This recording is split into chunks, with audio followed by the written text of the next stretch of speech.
Bismillahirrahmanirrahim. Assalamualaikum warahmatullahi wabarakatuh.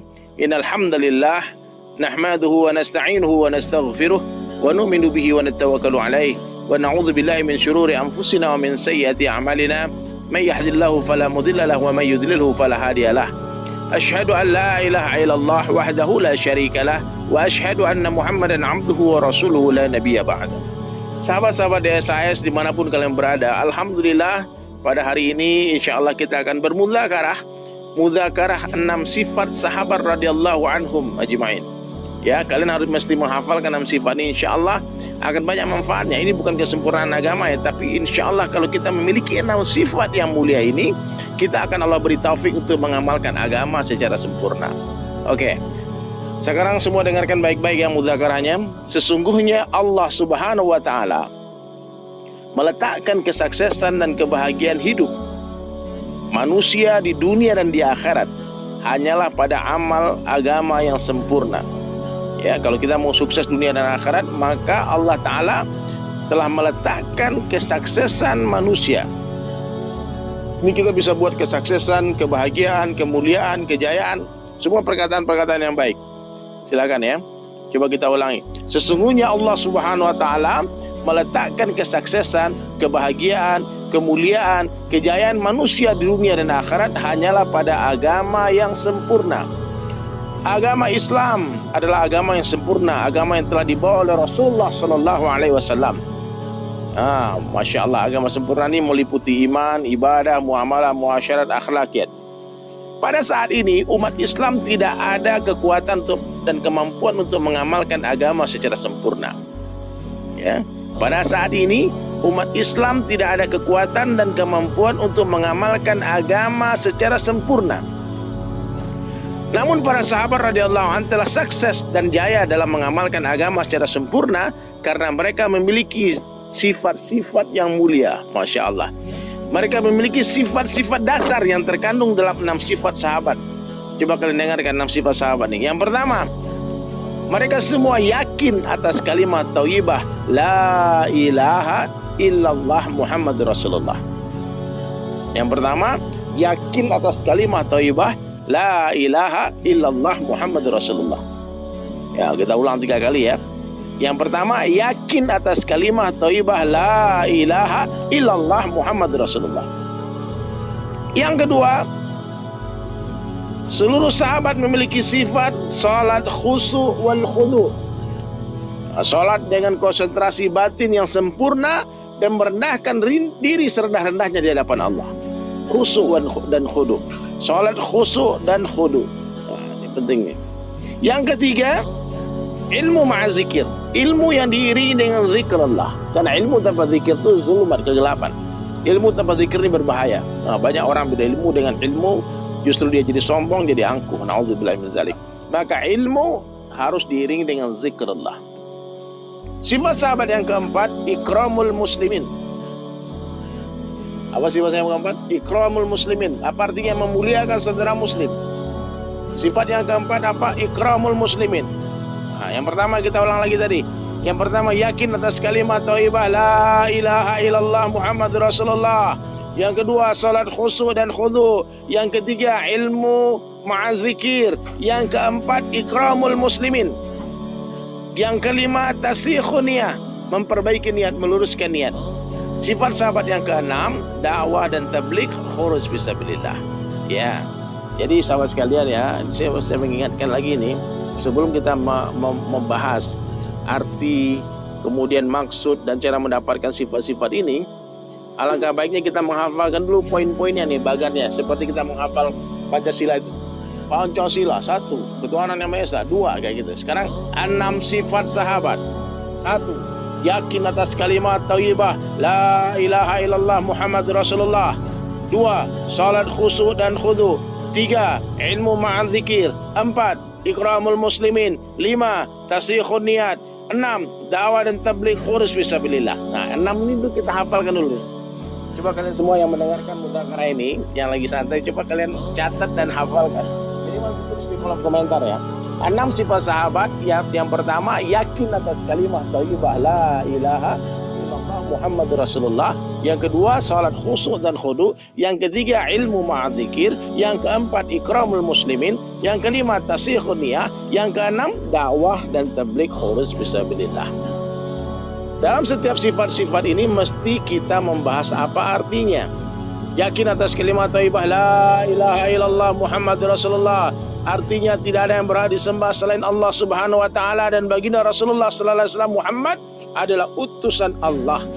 Itu maksudnya apa kalimat ini? Mengeluarkan keyakinan kepada makhluk dari dalam hati dan memasukkan keyakinan hanya kepada Allah Subhanahu wa taala saja.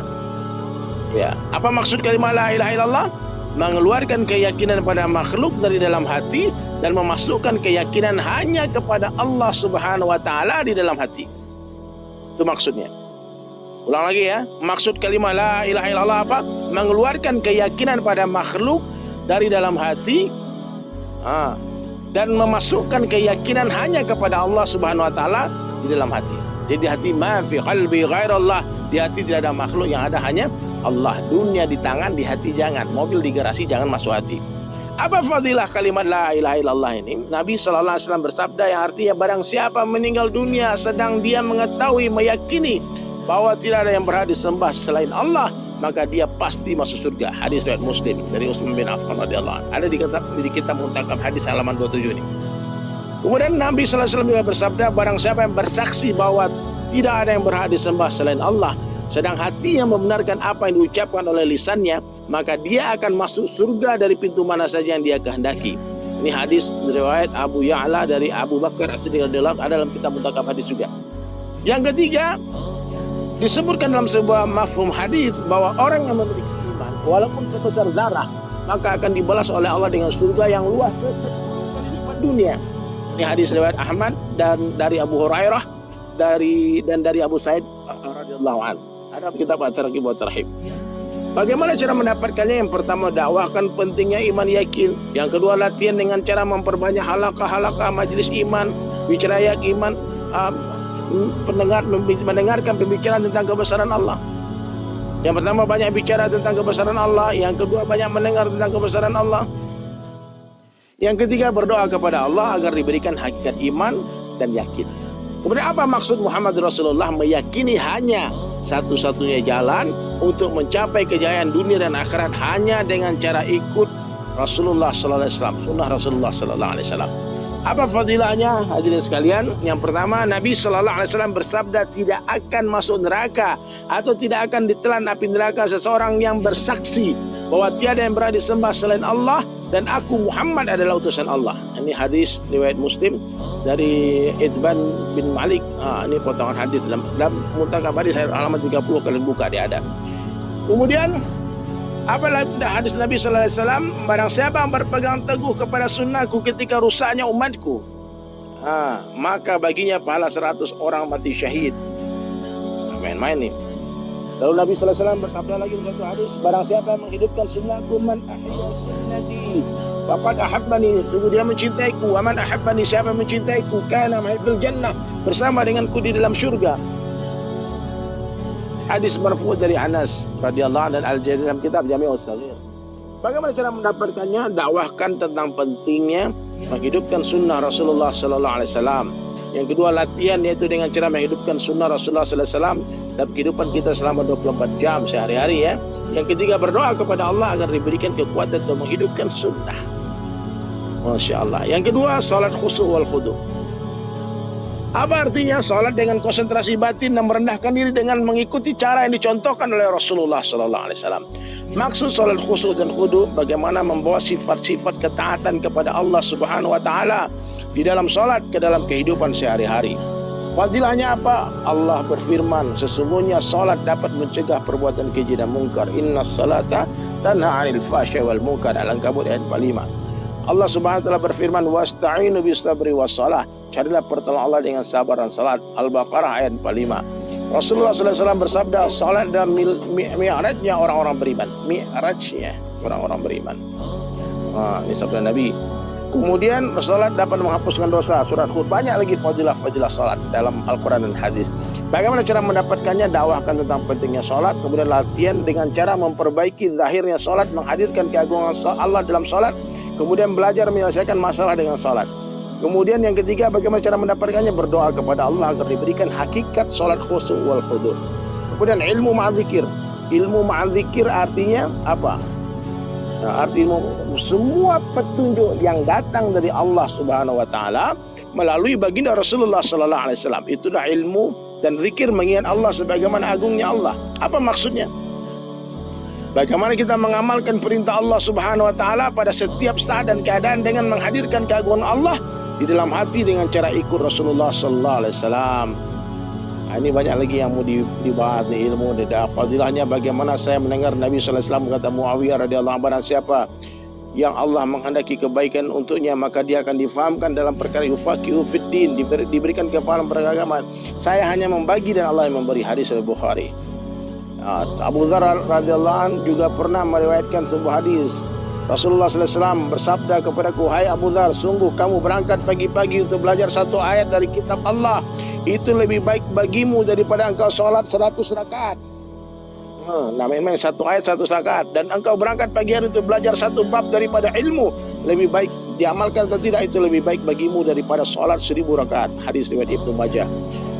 Kemudian dari Abu Hurairah radhiyallahu anhu, barang siapa melalui satu jalan untuk menuntut ilmu, maka Allah akan mudahkan langkah kaki dia menuju surga. Hadis riwayat Muslim. Cara mendapatkannya sama dengan semua sifat-sifat sebelumnya. Dakwahkan tentang pentingnya ilmu, kemudian duduk dalam majelis-majelis ilmu, kemudian berdoa kepada Allah agar diberikan hakikat ilmu. Masya Allah ya.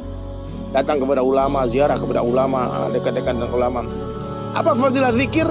Barang siapa yang membasahi lisannya dengan zikrullah, maka dia akan masuk surga dengan tersenyum-senyum. Subhanallah. Banyak lagi fadilahnya. Hanya dengan mengingat Allah hati menjadi tenang. Dalam Al-Quran surah Ar-Ra'd itu ada itu. Allah berfirman, ingatlah kepadaku, niscaya aku akan ingat kepadamu. Masya Allah. Jadi hadis sekali, bagaimana cara mendapatkannya? Dakwahkan tentang pentingnya zikir, latihan dengan cara membaca Al-Quran 1 juz setiap hari, membaca tasbihat, salawat dan istighfar masing-masing 100 kali pagi dan petang. Masya Allah. Ketika membaca tasbihat maka hadirkan kemahasucian Allah. Ketika membaca salawat kita ingat jasa-jasa Rasulullah sallallahu alaihi wasallam. Ketika membaca istighfar maka hadirkan sifat maha pengampunnya Allah Subhanahu wa taala. Amalkan doa-doa masnunah hari-harian 24 jam, dihafalkan, diamalkan. Kemudian berdoa kepada Allah agar diberikan hakikat ilmu zikir. Sifat sahabat yang keempat, ikramul muslimin, artinya memuliakan sesama orang Islam. Maksud ikramul muslimin, menunaikan hak-hak orang Islam tanpa menuntut hak kita untuk ditunaikan. Berikan hanya orang, hak kita minta kepada Allah. Itu yang dimaksud dengan ikram. Barang siapa menghilangkan satu kesusahan dari seorang muslim daripada kesusahan-kesusahan di dunia, maka Allah akan menghilangkan darinya satu kesusahan-kesusahan di akhirat. Barang siapa menutup aib seorang muslim, maka Allah akan menutup aibnya di dunia dan di akhirat. Allah Subhanahu wa taala akan selalu menolong seorang hamba selagi dia menolong saudaranya. Senyummu di depan saudaramu adalah sedekah. Fadilah-fadilahnya yang dijanjikan oleh Allah dalam Al-Quran dan Sunnah dan hadis. Cara mendapatkannya, dakwahkan pentingnya ikram, latihan dengan cara memberi salam kepada orang yang dikenal ataupun tidak dikenal, menyayangi yang muda, menghormati yang tua, memuliakan ulama dan menghormati sesama, berbaur dengan orang yang berbeda-beda watak supaya kita dapat sifat. Kemudian berdoa kepada Allah agar diberikan akhlak sebagaimana akhlaknya baginda Rasulullah sallallahu alaihi wasallam. Kemudian yang kelima, tasdiqun niat, meluruskan niat. Kita beramal mesti ikhlas karena Allah SWT, membersihkan niat dalam setiap amalan semata-mata karena Allah. Fadilahnya apa? Hadirin sekalian, sesungguhnya Allah Subhanahu wa taala tidak menerima amalan kecuali yang ikhlas. Ini hadis riwayat Muslim dan mencari ridha Allah taala. Sesungguhnya Allah taala tidak melihat bentuk rupamu dan hartamu, tapi Allah melihat hatimu dan amalmu. Hadis riwayat Muslim. Dari Sa'ad bin radhiyallahu anhu dari Nabi sallallahu alaihi wasallam bersabda, hanyalah pertolongan Allah Subhanahu wa taala kepada umat ini dengan sebab-sebab orang yang lemah di antara mereka, yaitu dengan doa, salat dan keikhlasan mereka. Cara mendapatkannya, dakwahkan tentang pentingnya ikhlas, latihan dengan cara setiap beramal periksa niat kita sebelum, sedang dan setelah beramal, banyak-banyak istighfar. Kemudian berdoa kepada Allah agar diberikan hakikat ikhlas dalam beramal. Kemudian sifat yang keenam, dakwah wa tabligh khuruj fisabilillah. Artinya dakwah mengajak, tabligh menyampaikan, dan khuruj fisabilillah adalah keluar jalan Allah. Maksudnya apa? Kita dakwah dan tabligh dan khuruj ini memperbaiki diri yaitu bagaimana kita dapat menggunakan harta dan diri dan waktu kita sebagaimana yang diperintahkan oleh Allah. Kemudian menghidupkan agama secara sempurna pada diri sendiri dan semua umat manusia di seluruh dunia. Fadilahnya banyak sekali, subhanallah. Allah subhanahu wa ta'ala berfirman, tidak ada yang lebih bagus perkataannya, wa man ahsanu qawlan mimman da'a ilallah wa amila salihan wa qala innani minal muslimin. Masya Allah, siapakah yang perkataannya lebih baik daripada orang yang mengajak manusia kepada Allah, mimman da'a ilallah, dan dia beramal saleh dan berkata, aku adalah orang yang berserah diri, orang Islam. Kemudian dari Abi Mas'ud Al-Badri Al-Ansari radhiyallahu anhu, Rasulullah SAW bersabda, barang siapa menunjukkan satu kebaikan, maka dia akan mendapatkan pahala orang yang mengamalkannya. Hadis riwayat Abu Daud. Dari Anas radhiyallahu anhu berkata, Rasulullah SAW bersabda, sesungguhnya sepagi dan sepetang orang yang keluar jalan Allah itu lebih baik daripada dunia beserta isinya. Cara mendapatkannya, dakwahkan tentang pentingnya dakwah dan tabligh fisabilillah. Latihan dengan cara meluangkan masa kita 10%, minimal 4 bulan seumur hidup sekali, 40 hari setiap tahun, 3 hari setiap bulan, 2,5 jam setiap hari. Tingkatkan dengan cara bertahap-tahap, 4 bulan setiap tahun menjadi 10%-nya, kemudian menjadi 30%, sepertiga hidup. 10 hari setiap bulan, 8 jam setiap hari. Subhanallah. Kemudian berdoalah kepada Allah agar diberikan hakikat dakwah dan tabligh, yaitu dapat menggunakan harta diri dan waktu untuk kepentingan agama. Atas pentingnya perkara ini, maka saya siap keluar 4 bulan setiap tahun. Bagaimana dengan tuan-tuan sekalian?